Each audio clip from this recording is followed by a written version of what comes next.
G'day and welcome to the Game Day Squad Fantasy Cricket Show. I'm Stu, that's Dill, and that's Haz, and we're the Fantasy Bros. Back with another live Oz Cricket preview. As always, thanks for tuning in, whether you're watching live or catching up with us for the replay. Today we'll be previewing the round 13 matchups. So if anyone's joining live with us, have any start-sit questions or any info about the weather that could curtail this round quite quickly, please let us know in the comments section and we'll do what we can. Well, boys, week 12 was pretty season defining. If we think about it, we had a lot of the Aussie Test lads returning to their respective franchises, and that instantly brought about a whole heap of class and experience to the competition. That was led by Usman Khawaja's fantastic knock for the Heat, who just 2 days before had signalled his retirement and played his last match in Test cricket. So that just showed us how much the Aussie boys love playing for their home teams and really turning it on. You know, Alex Carey last night was fantastic as well, continuing his red hot Ashes form. So, look, no doubt coaches will be looking to target a lot of these Aussie players returning to their franchises. But the round also disappointing. We had more rain in Sydney, and there are a lot of coaches left short, including myself, due to a couple of players played in that rained out match. Anyway, before we preview the round 13 fixtures, guys, did you manage to avoid the weather and did you have some success in the previous two rounds? Let's start with you, Dill. Yeah, g'day Stu, Haz, and everyone tuning in. Before I talk about my dismal round 12 and round 11, look, I just want to shout out, Izzy was the first one here to comment. G'day, Izzy. Hey, legends. Look, I said to the boys before we went live that I would give a card away to whoever commented first. So, Izzy, congratulations, mate. You've got yourself either a plat Uzi Khawaja or a gold. So just hit me up over on Discord and let me know, mate. Well done. Thank you for joining us. Izzy Khawaja, there we go. We've also got Mel, as always. Hello, champions. G'day, Mel. And she's asking the important questions. Do we just sit the entire game tonight? Off air, we were talking about that just before, and no doubt we will get to that as we progress through the show. Thanks for joining us, everyone. Yeah, look, I went against my own advice, actually, and I played a couple of sixes and canes, even though that rain threatened, and I was a little bit strategic with that. I'm obviously down the ranks a little bit from where I would like to be because of some pretty horrible decisions earlier in the season. So I took a bit of a risk to try and move up the overall rankings, knowing that a lot of coaches would avoid that game completely. Knowing there was rain around, they would just take all the sixes and Canes players out. So I did roll out a Steve Smith and a Jedward's in my team. And obviously Smithy started off quite well, and I was hoping he was going to ton up and have a massive score and make that a really good pot option. Unfortunately, it didn't pay off. So I finished just outside the top 20 in all the comps. And unfortunately for me, I'm out of the prize card territory now. So really my focus is just trying to finish inside that top 10 in a couple of comps, because there's still some really good prizes for those top 10 in the competitions outside of that prize card territory. So I'm going to need some big pods. So tonight I'm going to have a little bit of a chat about a couple of pods potentially, and I might play them in a couple of comps and hope that I move up the ranks. But look, I know a couple of the Fantasy Bros had some really good success over the last couple of rounds. Haz, how did you go, mate? Yeah, g'day Stu, g'day Dill, and everyone tuning in. We'll go back to round 11 first. Round 11, I had a best result of 37th in Challenger. Round 12, had a bit more success. Came 10th in Contender. Was a bit annoyed at myself. I was at the Heat game and I took Matt Renshaw out of that side and Contender at the very last minute for Steve Smith, and then proceeded to change Steve Smith to Finn Allen. So there was a couple of last minute changes going on there. If I played Renshaw, I probably would have finished in the top 5, but that's all right. In Challenger, I did manage to play Matt Renshaw and I got a second for the week. So very stoked with that finish. So that is now my best finish for the season so far from a weekly standpoint. That moved me up from 22nd in the seasonal rankings to 12th. So pretty big jump there, which I've now really got my eyes set on that top 10 finish in Challenger, which would be pretty happy with that for the first time playing Challenger. If I can finish top 10, I'd be pretty stoked with the season. What about you, Stu? Yeah, unreal by you, Haz. Well done, mate. I reckon you would have been a little bit upset seeing Renshaw absolutely kill it when you were sitting there in the grandstands, but still quietly fist pumping given you were a Heat supporter. But the Finn Allen explosiveness last night and a late catch or two would probably okay for you, and a big reason why you finished so high. So well done. Yeah, look, my round 11, not so great. Best finish, I think, 18th in Challenger. And I had 4 players across my best 2 teams not playing, obviously, in that Sydney game. The first time I tried to roll out a Steve Smith prize card. It looked great for 5 overs. Could have done anything. But that all turned to nothing, and he ended up with a 0, obviously, and 2 big holes in that team. Still finished 7th in champion thanks to a late surge. I had probably 6 or 7 Adelaide and Scorchers players, headlined by Alex Carey, who was just outstanding, and David Payne got a few cheap wickets late on in that match, which was excellent. So 7th overall there, 5th overall, I think, in terms of season long. So where I want to be. But yeah, we got into the pointy end, and things are getting a lot tougher, particularly now that weather is starting to play a big role. And I don't think I'm going to take any risks anymore if there's much weather on the radar. Anyway, enough of that. What's happening in tonight's show, mate? So as always, our live preview shows will break down all the upcoming Big Bash fixtures for the round. We will break down all the round 13 matchups in this show and discuss our top picks across the keeper, batsman, all-rounder and bowler positions. We'll also share the Fantasy Bros consensus team for the round so you can see exactly who we're planning to roll out in our lineups. Bro-down Showdown will also continue, where you, the viewers, can win some handy cards for your Oz cricket teams simply by tuning in and letting us know who you think will prevail each week. If you are tuning in for the first time and you are a new user, you can still sign up to GameDay Squad using the promo code SUMMER, SUMMER, in all capital letters, to get 3 player common packs, as well as a whole heap of bronze cards to get your free-to-play starter team rolling for the last couple of rounds. Stu, we do have a lot to get through before the first bowl. Well, first ball is potentially bowled for tonight. I guess we'll wait and see on the weather in roughly an hour's time. So shall we get into it? Yeah, let's absolutely do it. And just a reminder, anyone in the comments, any weather information. I know Mel's texting some friends in Sydney. Hopefully they're not fibbing. But if we can get some good information in the chat, that would be fantastic. Righto, everyone. Fixtures for round 13 on screen, headlined by the Thunder and the Renegades, which takes place this evening. As we mentioned, there was a 55% chance of rain, I believe, from midday onwards. So it's a bit of the old toss a coin, 50% yes, 50% no. We'll see what that's looking like, a little bit closer to the bat flip, and then a little bit closer to the first ball. In terms of all player points at NG, really interesting that players are averaging 39.4, which is actually the most in the entire competition. So really, we want to be looking at putting some players into this game. Ideally, if it was a good game, but with the weather conditions around, it obviously may not be as conducive to point scoring. But yeah, if we had a perfect game, we could have targeted this game, but unfortunately, I don't think that will be the case for most coaches that want to play it safe. First innings batters are averaging 33 GDS points, slightly ahead of second innings batsmen, averaging just the 25 GDS points. And last season, the Gades allowed all Thunder players to 39, whereas the Thunder restricted the Gades players to 28 GDS points. So make of that what you will.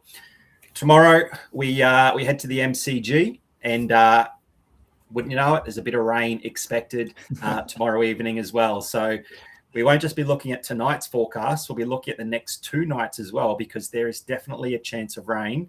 It's not clear skies for the next two matches. But tomorrow night at the MCG, key venue stats, pretty similar, 35.8 GDS points. So pretty high there in terms of what players are able to get out during the games at the MCG. Really even between the first and second batters, 22.5 versus 23.5. And since last season, the Strikers have allowed an average of 35 points to Stars players, and the Stars have limited Strikers to 33 points. So if we get a full match tomorrow evening, I could see this being pretty even and pretty good for fantasy point scoring as well. Game 3 and the final game of the round, we head down to Ninja Stadium on Wednesday evening. Yep, you can see the rain cloud there on screen for those watching it live. There is a bit of rain, obviously a couple of nights away. Anything can happen with that weather prediction, but you need to keep an eye on that tomorrow night. If the weather down in Hobart gets a lot worse, then maybe you cram a few more players into that Stars game tomorrow evening. So yeah, what a round this one's going to be, guys. Really similar in terms of GDS average points, 38 down there at Ninja, pretty conducive to batsmen and bowlers.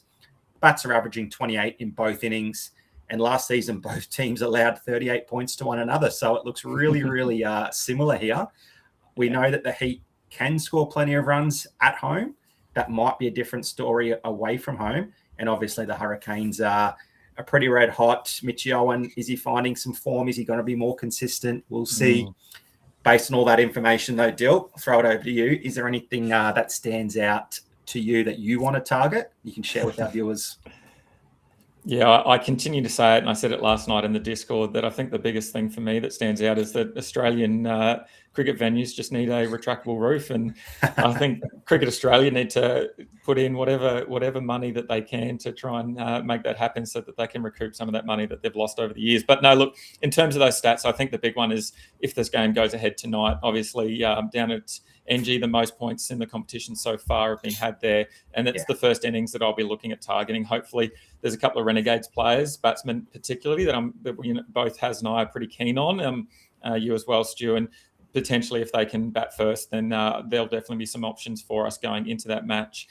If the rain does come, and it comes for all three matches, remember that if it's a rained out round and there are no results, then all of that prize money gets tacked on to the end of the season in round 17, which is the grand final of the Big Bash. So plenty of opportunity still to win some unreal prizes, and everyone will be in the same boat if that's the case. But there's plenty of strategy, I think, around what could happen based on the next 3 days. So let's jump into our preview, and then we might chat some strategy as we go as well. Yeah, absolutely. Surely we don't have 3 games rained out this round, but wouldn't that be good for the end of season? We got Janeth on board as well. G'day, lads. Hopefully the game goes ahead tonight. Absolutely. Any night without cricket on the TV is not a good night during the summer, so fingers crossed. On screen, we can see the top 5 averaging players that are taking the field this round. For our audio listeners, we've got Uzi Khawaja straight to the top of that list with a 99-point average. Alex Carey just behind him on 90. Sammy Harper, he just continues to get it done with an average of 72. Matt Renshaw, 63.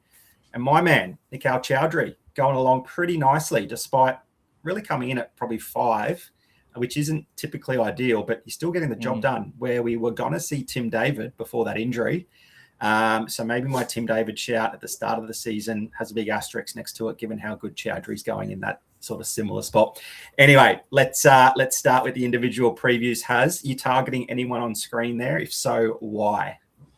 I am targeting Alex Carey. He is on screen. He shapes as a really strong option again this round. If anyone did manage to play him last round for his first game back in the Big Bash, he's coming off an Ashes series to remember, where he was one of Australia's most consistent performers, and he picked up exactly where he left off in that return to the Big Bash last night against the Scorchers.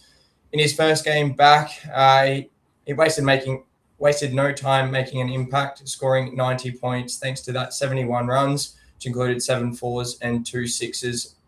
It was a composed yet attacking innings that showed just how well he's seeing the ball right now. What I really love for Carey is his role. He's opening the batting, which immediately gives him that maximum opportunity to score big. Last season, Carey played just the 3 BBL games and averaged 31.7 points. So it doesn't scream pick me. But the one time he did open the batting, he returned 58 points when he scored 22 runs, but also contributed a run out and a stumping.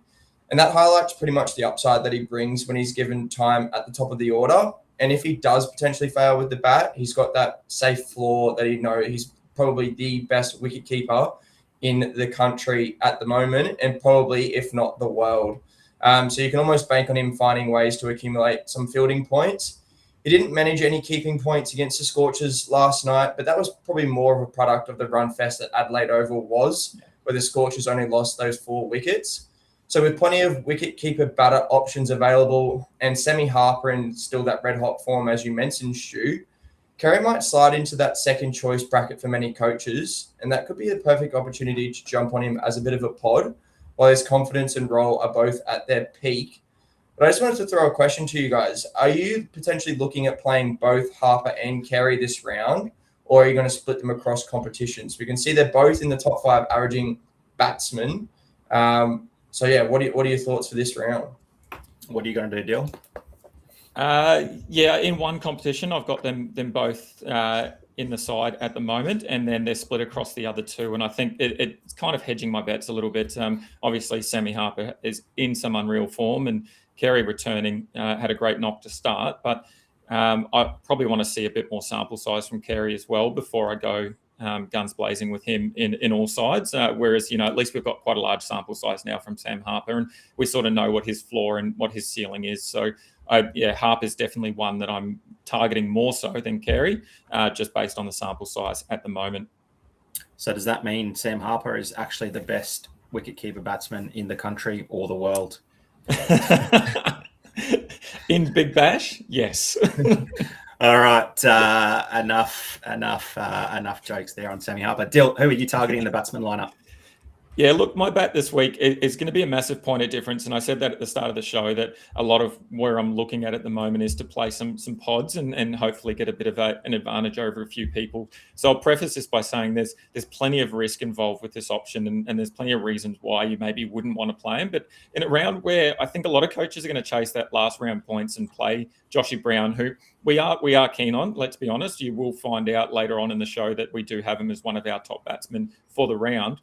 I'm looking at pivoting though and running out Jake Fraser-McGurk, and look, I can just hear everyone collective groans right now in the chat and thinking, why on earth would you play Jake Fraser-McGurk? But please hear me out. I'm happy to have egg on my face at the end of this round if it doesn't come off, but it is a pod, remember. Look, he hasn't reached his supposed potential at all this season, and really, to be honest, he probably didn't reach that last season either, except for that one big game at the end of the season. But the thing for me is the Gades are travelling to NG, and if this game goes ahead tonight, there's plenty of opportunity for him to have a big game. And the Thunder have obviously had a season to forget. I think they've won one game all season, and I think from that, I'm looking at potentially watching them have probably the back end of this season and not do very well. They've already dropped Sammy Constas and are blaming him for some of their issues, and I really don't see it getting any better for the Thunder. And look, the Gades haven't had that much better of a season, but they're an opportunity to still make that top four with a couple of wins. I think they've got 3 games left. If they win all 3 games, they could easily make that top four. So they do have something to play for, and potentially this is where Jake Fraser-McGurk steps up for that side. And the Thunder have allowed the most GDS points to batsmen this season, so that's one of the keys that I'm targeting. They're allowing an average of 43.7 GDS points, which is massive. They've allowed plenty of runs to that top order as well. They're averaging 35 GDS points. 35 runs to both the first and second batsman, but it's actually been the man at first drop that's done all the damage against the Thunder. They're averaging 38 runs across the 8 games that they've played. So there's plenty of opportunity for Fraser-McGurk to come in at 3 and just take off and have that big game that we know that he has in him because we've seen it before.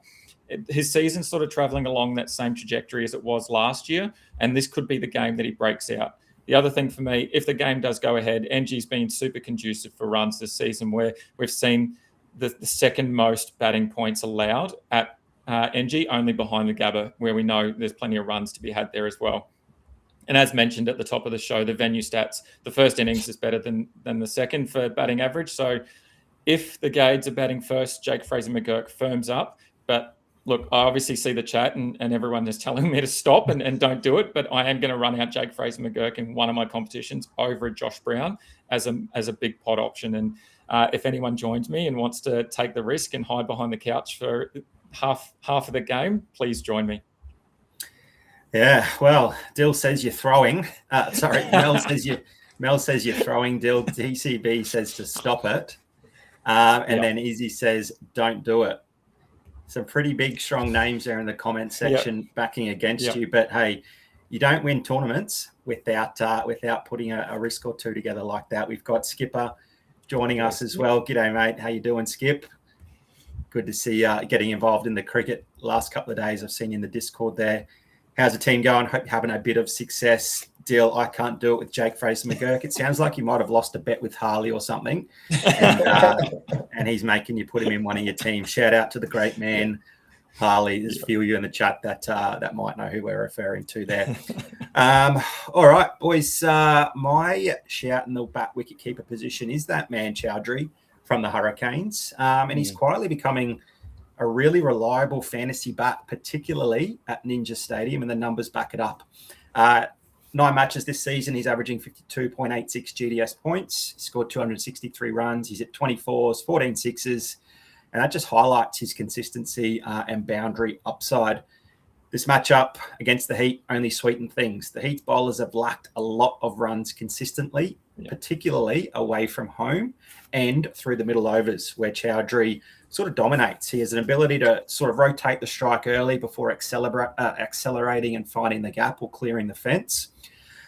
So he's well suited to exploit any frailties in the Heat bowling. What also caught my eye in the last match was his usage with the ball. I think he was given 3 random overs sort of toward the end there.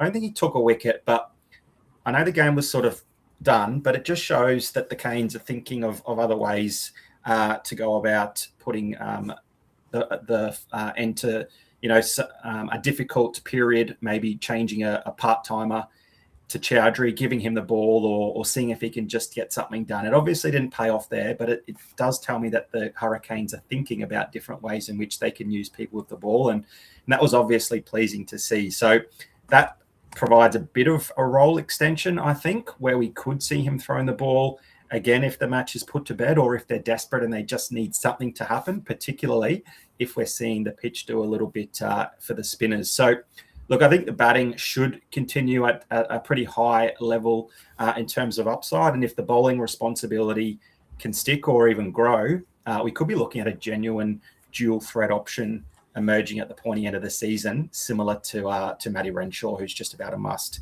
Each week he's playing for the Heat. My only concern is the Heat bat first and they are the Heat away from home and they don't put a big total on the board.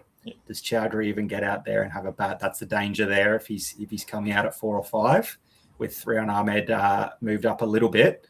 Just not sure I can get there if they're batting second, which means I'd have to find a Heat player and probably Uzi and get him into my lineup in the first innings. But yeah, something to think about, and I'm really enjoying what he's producing this season.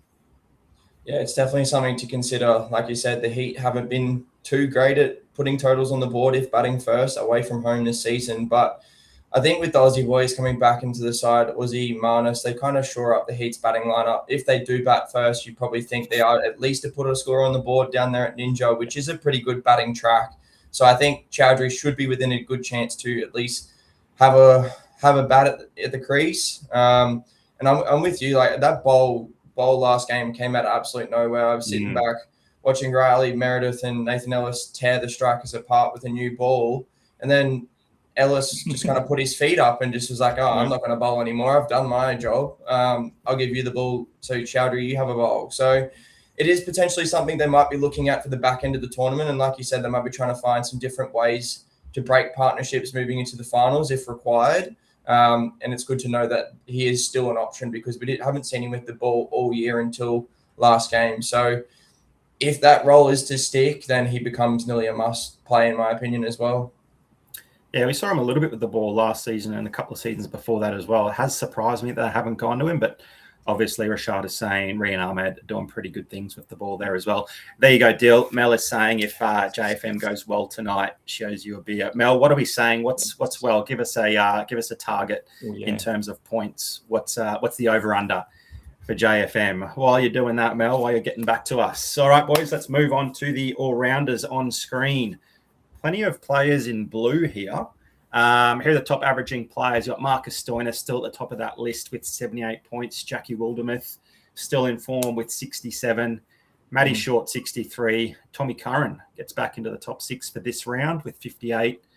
Liam Scott is a new face who's been doing really, really good things at Adelaide. And based on decimal points, is actually sitting just above Jamie Overton there in terms of the overall averages. Who would have thought?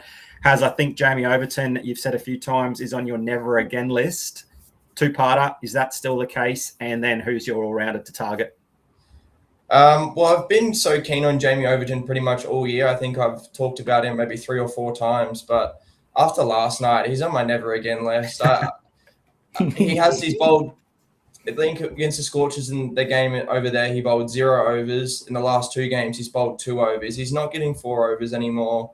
And with the bat, I don't think he's passed 15 since the first game of the season. So he's not in form with the bat. He comes into times where you think it's going to suit him in the power surge, and then he just finds a way to get out. and then he acts all frustrated that he hasn't done anything. And it's like, well, you had the opportunity. So he is on my never again list for the next 2 rounds, that's for sure. And that's why I'm going to be targeting someone. People are probably going to go a little bit like you, Dill, and moan and groan when I suggest this. And people are probably going to think Overton might be a better shout. But I'm going to go with Mitch Owen. And it feels like someone who's probably flying under the radar when you look at his season-long numbers. He's currently averaging that 32.9 points for the season with a higher score of 62, which has him ranked as a 21st best all-rounder overall. Now, once again, on the surface, those numbers don't scream must play, but we know exactly what Owen is capable of when everything clicks. We saw that ceiling last season, particularly against the Heat at the Gabba. In that matchup, Owen delivered one of his best all-round performances of the campaign, scoring 88 points thanks to his 44 runs, which included 1 4 and 6 sixes, while also chipping in with a wicket. That performance ranked as his second highest round score of the season and was a perfect example of how quickly he can rack up the points when he gets going. So while the Heat have been relatively solid against all-rounders this season, they've allowed just an average of 41.9 points, which is actually below the competition average. There is a clear vulnerability worth targeting. All-rounders opening the batting against the Heat have averaged 60.7 points, while the Heat have also allowed over 51.4 points on average to opening batters this season. So encouragingly, Owen has started to rediscover that explosiveness that we've become accustomed to last year. In his last 2 innings, he smashed 45 of 18 against the Thunder, which included those 2 4s and 5 6s, before following it up with that rapid 33 off just the 9 balls against the Strikers, featuring 2 4s and 4 6s. So we know he's got explosiveness, he's got the power game. The frustrating part for coaches is he hasn't really gone on with those starts and turned it into a genuine ceiling game.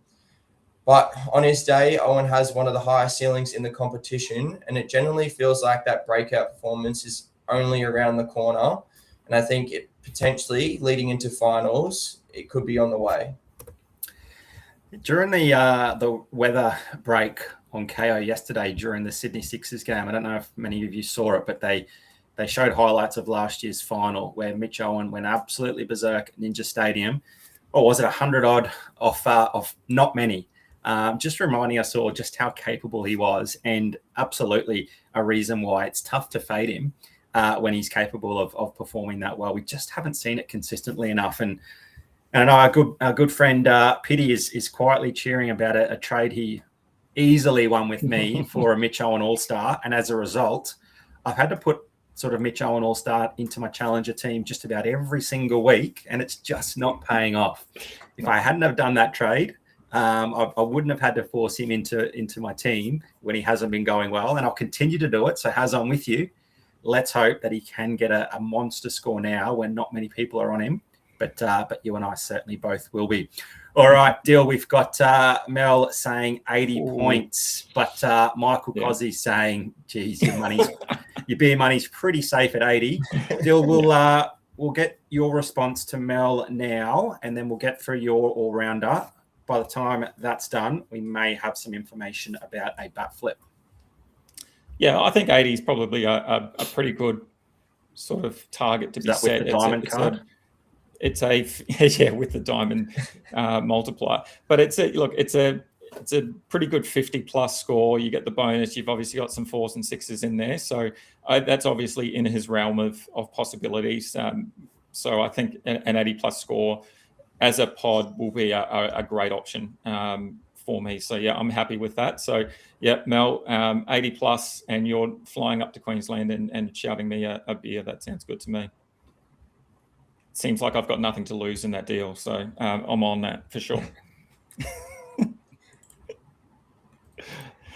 Alrighty, let's jump into my all-rounder, and it's perfect timing. TCBCBBB has just asked Bo Webster as a cheeky pod, and that is perfect for me because that is exactly who I'm targeting. And I'm once again throwing out a mini Brodown showdown. I need redemption after Payne absolutely rolled Richardson last night in the previous Brodown showdown that Stu and I had with our bowling options. But I'm tipping Bo Webster had a big game against the Heat. And look, obviously, Has, you talked all about the all-rounders and their ability against the Heat, and that some of the numbers aren't as high, but as they get higher up in the order, they do quite well. And we've already seen a number of those test stars return and put on an absolute clinic. We've seen Marnus. We saw Alex Carey obviously come back. Steve Smith started to go well. And based on that rained out game that we did see, it looks like Webster could be coming in at first drop, which I think for me is just one of those ideal roles. We talked about it earlier in the season where Aaron Hardy potentially coming in at 3, also having some overs,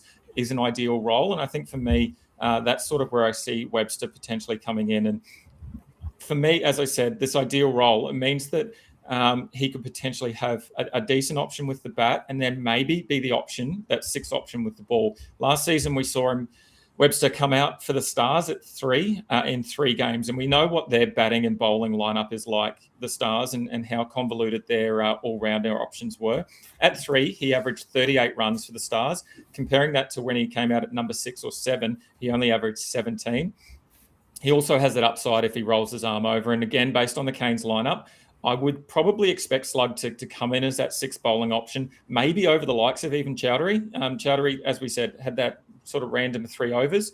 We know that Webster can bowl and that he can bowl reasonably well, and he's got some decent change up and change of pace, etc. So if we can see that in the game, I think there's plenty of opportunity. And look, the numbers sort of support them leaning more towards fast and medium pace. The Hurricanes have had 92 overs of fast medium pace versus only 61 overs of spin at Ninja this season. So there's definitely some upside there for Webster. And he bowled 13 overs last season for the Stars in his 7 games. And we know how convoluted, as I said, they are. And he took 4 wickets during that of his 13 overs. So he can take wickets as well. And one of those was a 3-wicket haul, which obviously you get that bonus. So as has mentioned, there's plenty of opportunity, but also some downside in terms of the Heat not allowing as many points to all-rounders.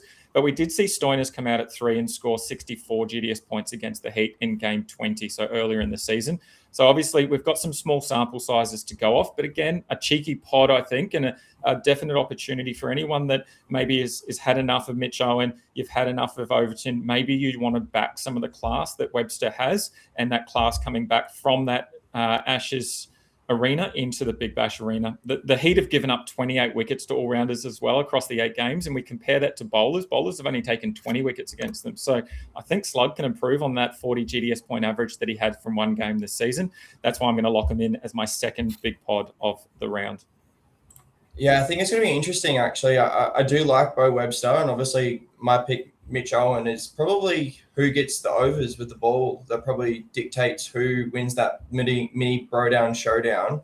I just had a quick look at some stats for Mitch Owen. Mitch Owen's bowled the 8 overs this year, and he's collected 3 wickets. So we saw in the Sixers game, Webster did get an over at Steve Smith there before the game got washed out. So does that potentially mean that he has overtaken Mitch Owen in that medium pace role with the ball? Potentially, they might look to split the overs depending on conditions. But I think it probably comes down to, obviously, we know Owen has that really high ceiling, but we also know he's very susceptible at getting out probably in the first over as well. So Webster's probably got a safer floor, but I think Owen's definitely got that higher ceiling. Stu, who are you looking at? Once again, got to go either way.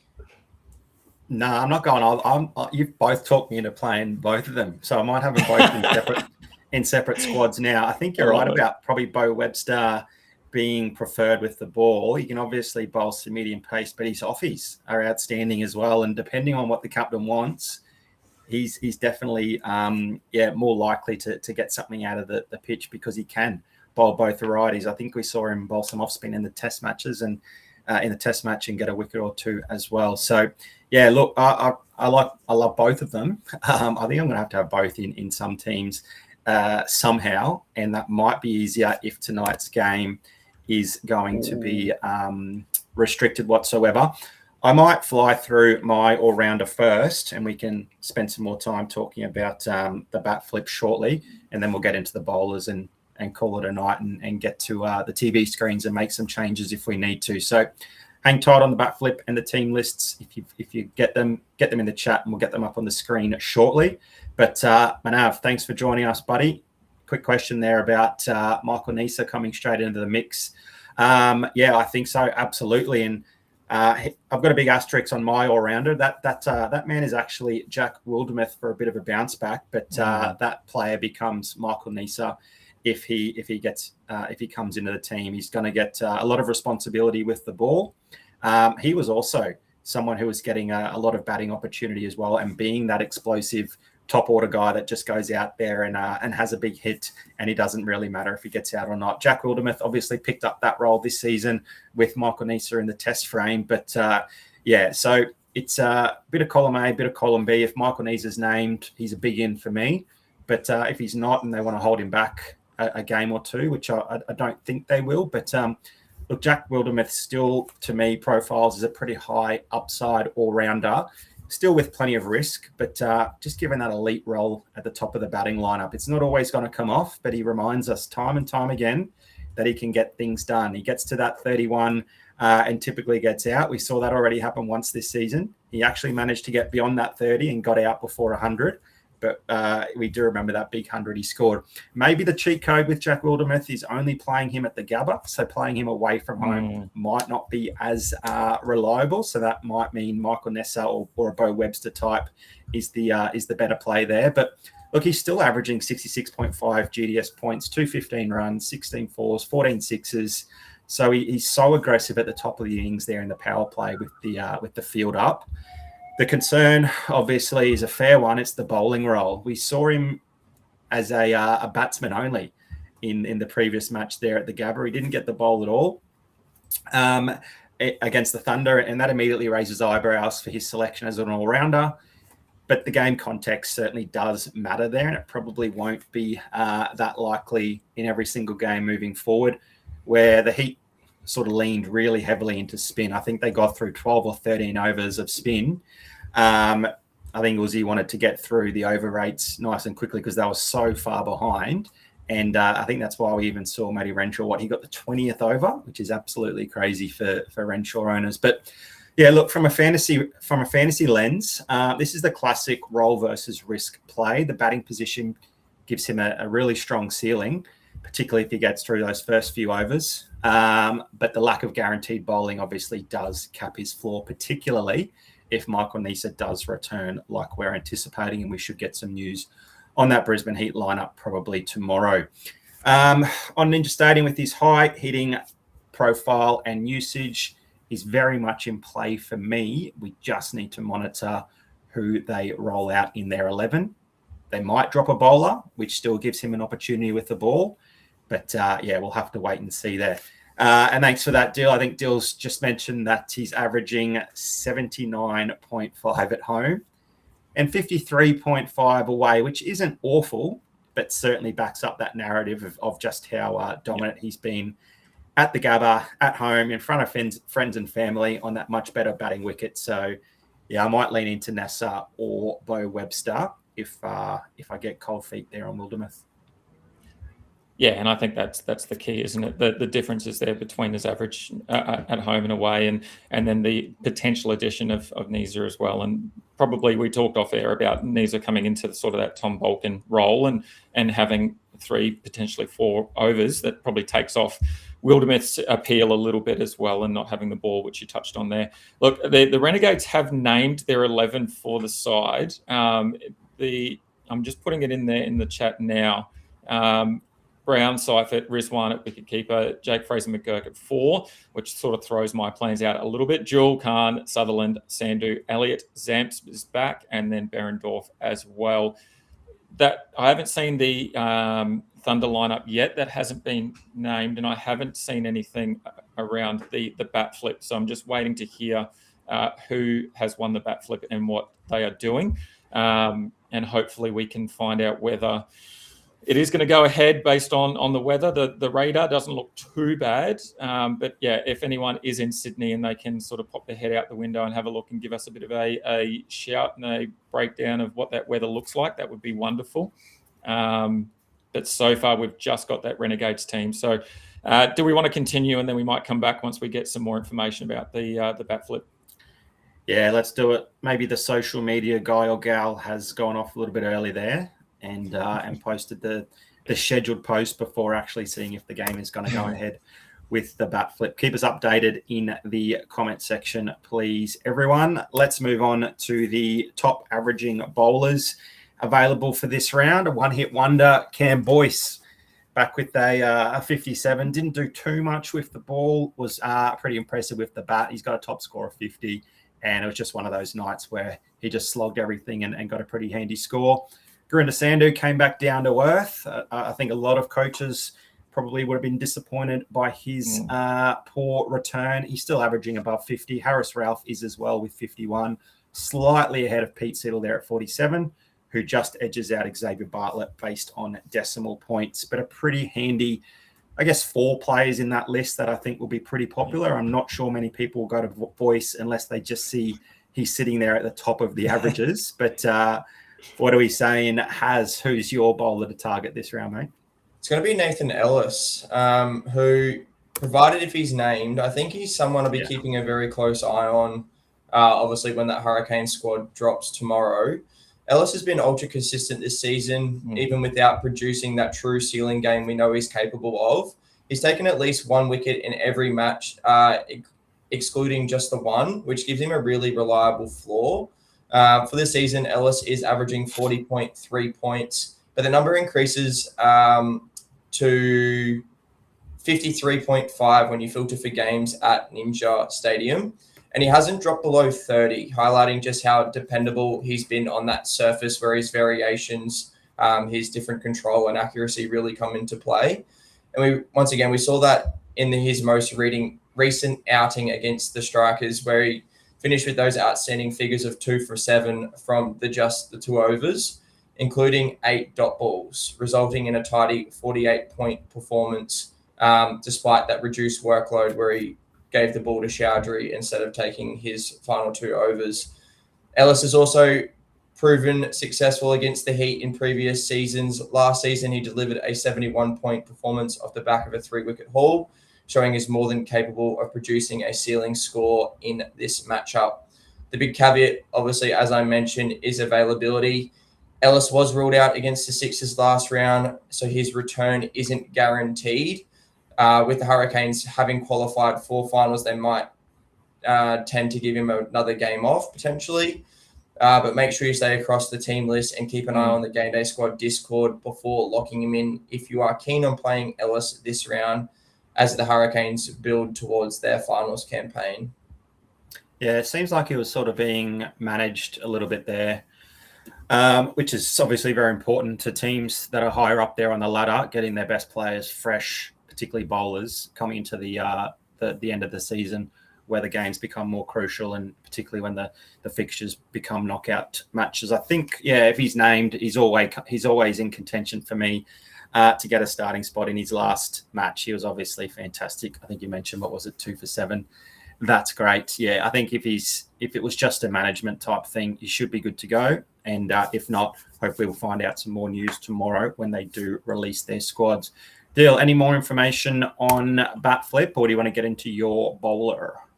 I haven't got anything yet. Me either. Mel's just commented as well on Nathan Ellis. They interviewed him. He said he was being rested because of the short turnaround between games. So that tends to tell me that he probably will be named. But I guess, again, it's important to highlight the need to have a pivot ready to go. If he is named in the 14-man squad, but then not in the final 11, do you look to turn to someone like Riley Meredith or Billy Stanlake probably in his absence, or do you look to pivot somewhere else? So it's important to have that up your sleeve so you're not scrambling last minute. So don't forget to have that. Yeah, look, in terms of my bowler, rather than picking one bowler today to target, I'm going to debate 2 bowlers to determine which is the better option.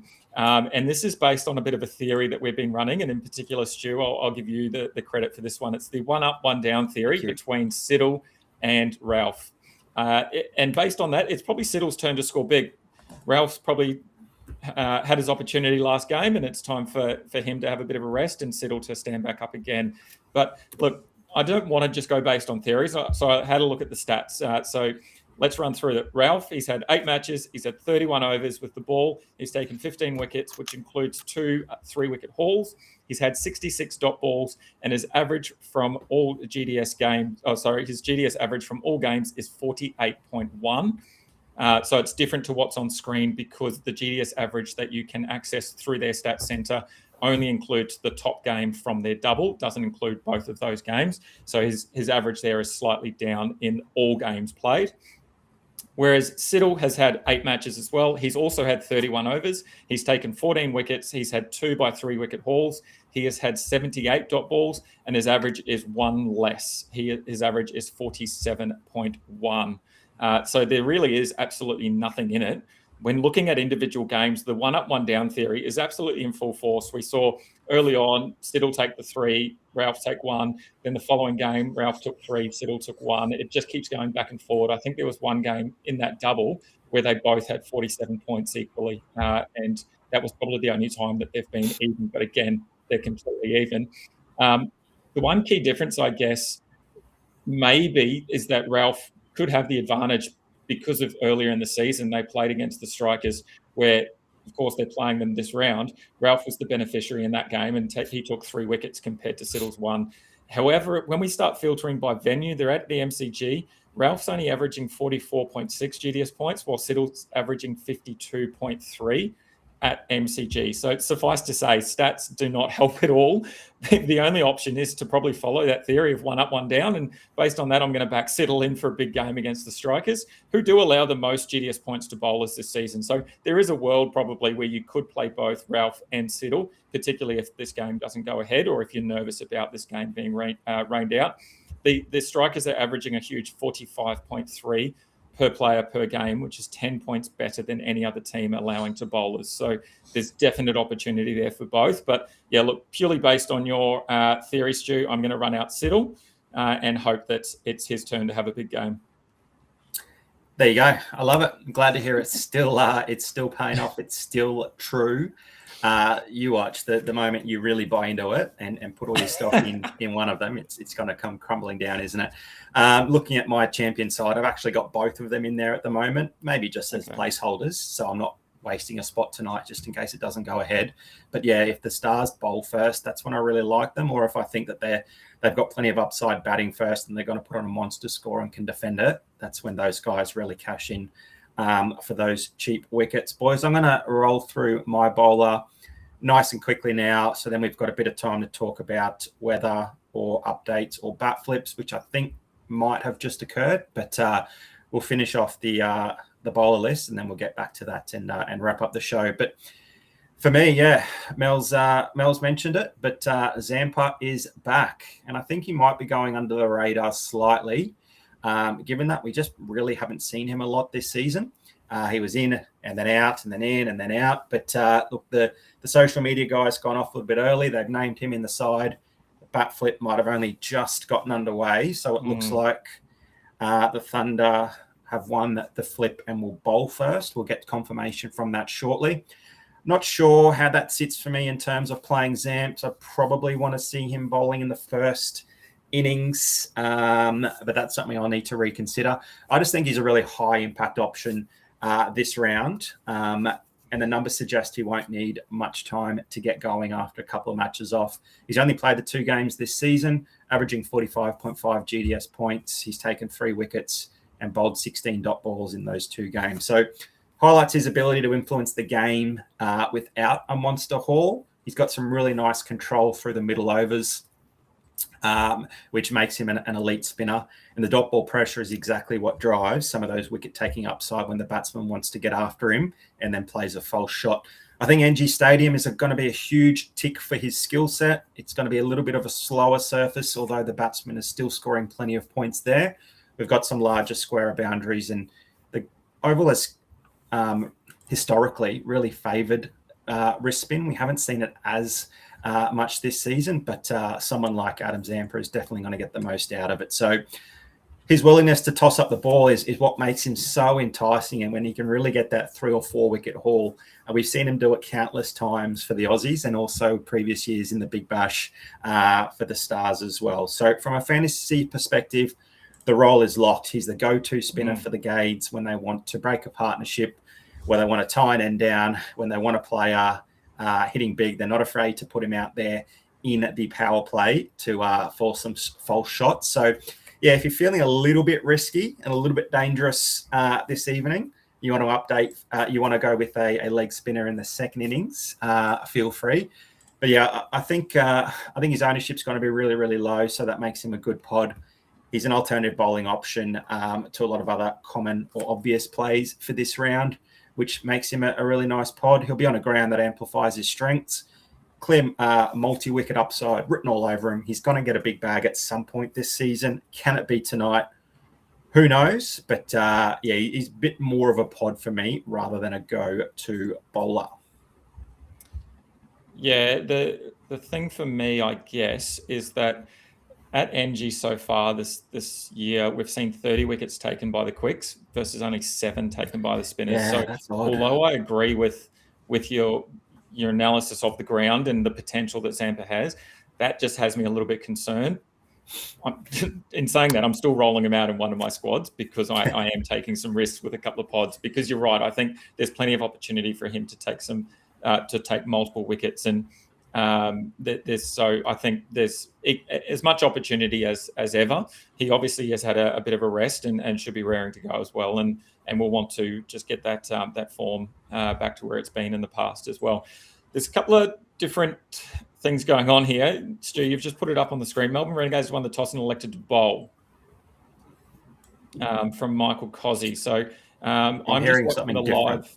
Yeah, I'm just watching the live footage. They haven't said anything yet about the actual bat flip. They have named the side, and again, it's slightly different to what the social media people put on for the Renegades. Jake Fraser-McGurk is at 3, Rizwan at 4. That's the only change. The Thunder lineup is Jilks, Constis, Bancroft, Billings, Madison, Sams, David Willey, Chris Green, Andrews, Hadley, and Agar. So that's David Warner succumbing to that groin injury, I believe, that occurred during that run out the other day against the Heat, which, wowie, what a run out that was to watch that live. Was unreal from Mick Sweeney. So that's the major change there from the Thunder. So we just want to confirm, is he saying the Thunder have won the toss? So bear with us, just give us a couple of minutes. Does that mean, look, for me, it's overcast on the live screens at the moment. Are we still going to go ahead with some of those players, or are we happy in terms of our sort of the way we're going is to maybe fade all of this game and just load up on the rest of the games? Or are you happy to take a risk here and hope that they get at least 5 overs each and they get a game out of this? I think we know what Haz is going to do. You want to tell us your strategy, mate? Well, I forgot to mention it earlier, actually, and I was hoping that I'd get a chance to. So I decided to play it really safe last round and just completely avoid all hurricanes and sixes in the 2 comps that I'm prioritizing. So at the moment, before we got onto the show, I have no Renegades or Thunders players in all my teams. I am going to monitor the situation for the next 15 minutes, but that's the way I'm leaning, because if we do get a 5 over game, obviously most of the players are probably only going to get maybe 1 over, max 2 overs, and they're not going to get many opportunities with the bat. So I know there's a lot of rain potentially around this week. If a game does go ahead, we could get an upper hand if other games might get washed out. But I think I'm probably looking at just fading this game completely at the moment. Yeah, just looking at the radar, the little bits of rain that are around Sydney don't look like they're moving too much. It sort of looks like it's quite static. So that could be a good sign. Look, I will preface it by saying I'm not a weatherman. I'm just looking at exactly what BOM the app is showing me. So anyone at BOM that want to sponsor the show, please feel free to get in touch with us as well. We're happy to rep your brand. But yeah, it looks at the moment like it potentially might hold off.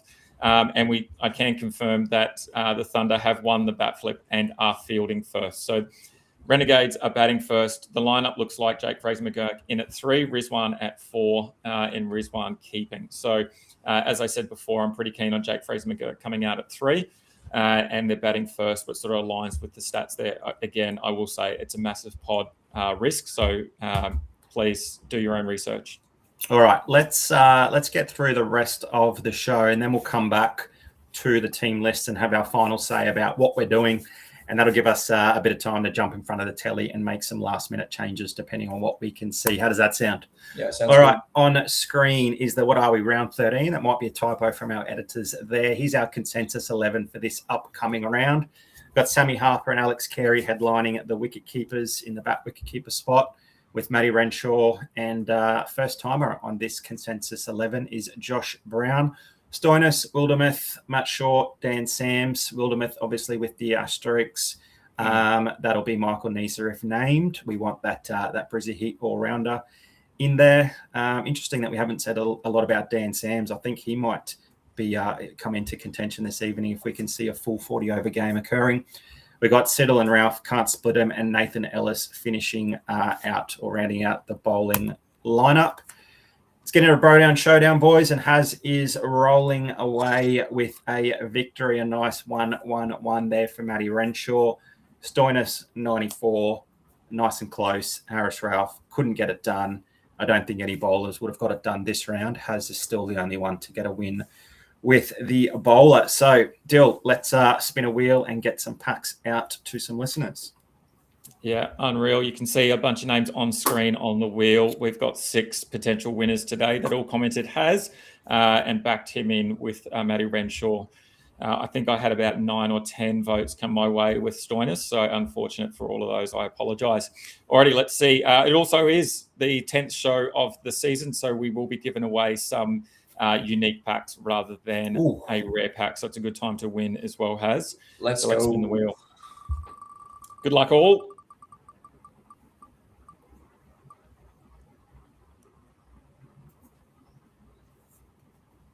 Alrighty, and it is Bella GDS. Congrats, Bella.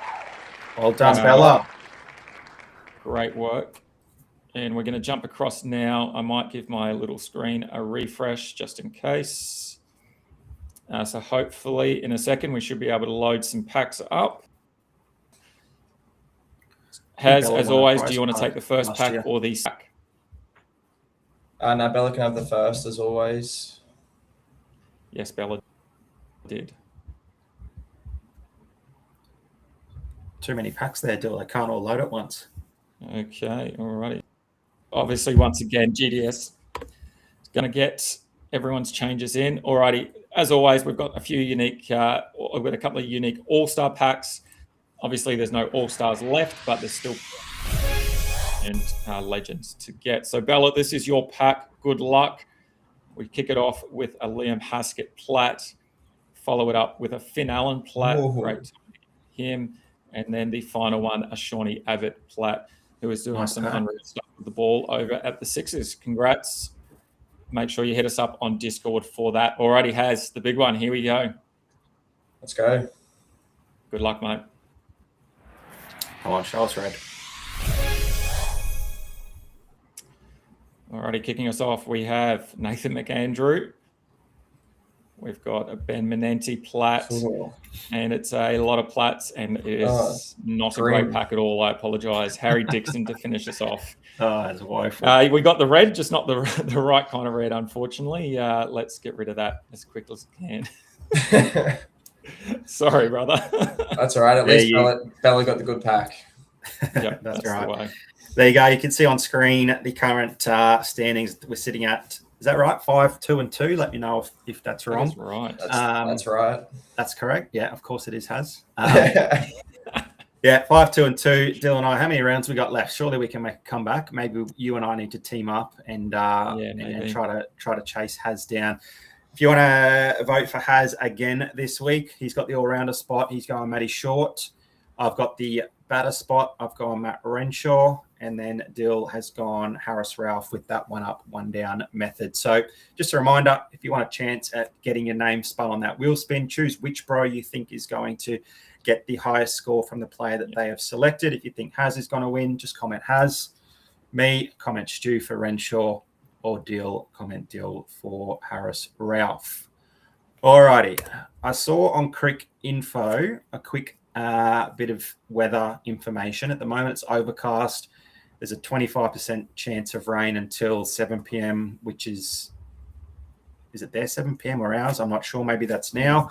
But it does climb to 50%, which is still a coin flip, isn't it? A yes or a no. Hopefully we can dodge the weather and get a full game in. So far, so good. Preparations are on track for an on-time start. But like we saw in the Sydney Sixers game, they started just about on time, although the overhead conditions weren't great. They ran off after 5 and couldn't get back on. What are our thoughts, boys? Yeah, well, I think, Dill, earlier you said that the bomb looks all right. I think for the Sixers game, it was meant to look pretty much clear as well, and it looked like it was clearing up, and then all of a sudden the rain returned. So I don't know if we can trust the bomb sometimes. Like, I know it is meant to be an accurate thing, but 50% chance, like you said, Stuart, honestly is just a coin flip. It's if you think it's going to rain, maybe you just avoid it, potentially. I don't know. I might just play those players in my pod side in Classic and do what I did last week and just play it safe in Contender and Challenger. Dill, final words?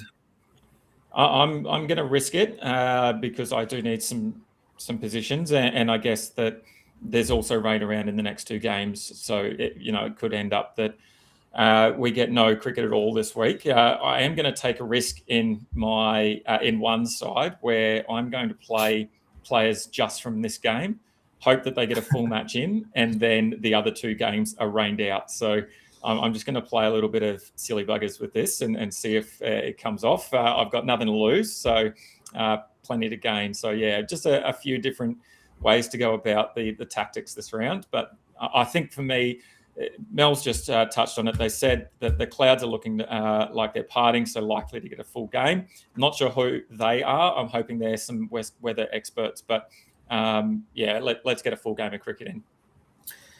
Fingers crossed. All right, the votes are coming in. Skipper's going for Haz. Cozzie's going for Haz. So is Izzy. So is Mel. So is Maxi.